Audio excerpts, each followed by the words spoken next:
তারপর এগুলো ইনস্টল হওয়ার পর প্রক্সি কানেক্ট করে নেওয়ার পর এখানে ডাইরেক্ট টেক্সটনারে চলে যাবেন। টেক্সটনারে গিয়ে সাইন আপ থেকে সাইন আপ উইথ ইমেল। তারপর এখান থেকে ব্যাক এখানে হচ্ছে ইয়ে দিয়ে র্যান্ডম একই পাসওয়ার্ড ব্যবহার করবেন, যাতে আপনাদেরই ভালো হবে। এটা সাইন আপ করে নিচ্ছি আমি।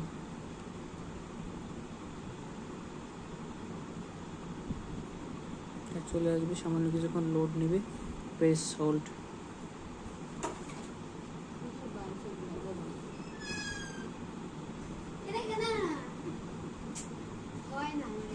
অ্যাকাউন্ট এটা ক্রিয়েট হয়ে গেছে অলরেডি, এই যে নেভার। তারপর হচ্ছে এখান থেকে ডোন্ট ইউজ মাই লোকেশন, তাই এখান থেকে হচ্ছে কি এরিয়া কোড দিয়ে দেবেন, যে কোনো একটা এরিয়া কোড দেওয়ার পরে নাম্বার সিলেক্ট করে নেবেন। দেন আপনার কাজ অলমোস্ট ডান, স্কিপ কাম হয়ে গেছে। আপনার যে ইমেল অ্যাড্রেসটা নিচ্ছেন, যে গুগল শিটে কীভাবে সিলেক্ট করবেন, এই শিটে ঢুকবেন, এখান থেকে প্লাস করে দেবেন একটা।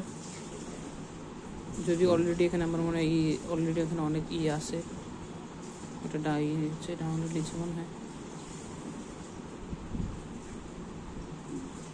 আমার এই শিট ওপেন হচ্ছে না, তো এখান থেকে শিট কীভাবে কী করতে এগুলো সবাই জানে সম্ভবত, না জানলে আমি আলাদাভাবে আবার দেখাই দেবো। এই অ্যাকাউন্ট এভাবে ক্রিয়েট হইলো।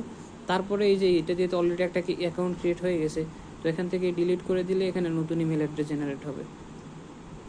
তো এখান থেকে আবার যেই নতুন ইমেল অ্যাড্রেসটা দিবে সেটা এখান থেকে কপি করে নিয়ে, যেমন দিয়ে দিচ্ছে এটা এইভাবে কপি করে নিয়ে এটা আবার ক্লিয়ার ডাটা দিয়ে সেম স্টাইলে আবার সাইন আপ করে নেবেন। নিয়ে এভাবে এক পাশে নাম্বার, এই শিটের ভিতরে এক পাশে নাম্বার, আরেক পাশে পাসওয়ার্ড, আরেক পাশে ইমেল, এইভাবে দিয়ে শিটে সাজাই নেবেন। সাজাই নিয়ে ওটা আমাকে হোয়াটসঅ্যাপে সেন্ড করতে হবে। তো আই হোপ, আমি জানি ওই তাড়াহুড়োর ভিতরে আমার ভিডিও করার কোনো আগ্রহই নেই, তাড়াহুড়োর ভিতরে আবল তাবল করে ভিডিও বানাইলাম এক কথায়। জানি না কেউ বুঝবে কিনা, আর ভালো লাগতেছে না আমার।